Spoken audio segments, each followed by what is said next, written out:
নমস্কার দিদি। আমার তো 40 জনকে পাঠিয়ে দিয়েছি, আর এখানে 10 জনরও আছে। আমরাও যাব তাড়াতাড়ি। সকলকে বলে দিয়েছি, তারাই প্রস্তুত। কারণ আপনাকে প্রাক্তন মুখ্যমন্ত্রী করবে, তার জন্যই। জয় শ্রীরাম।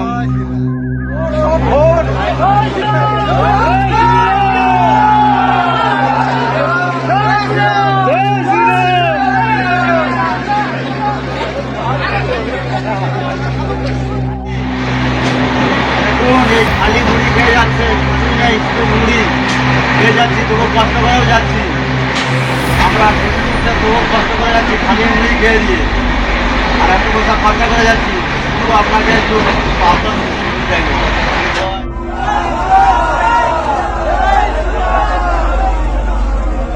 দেখুন, আমাদের স্পেশাল ট্রেন সুরাট থেকে ছেড়েছে পরিযায়ী শ্রমিকদের জন্য।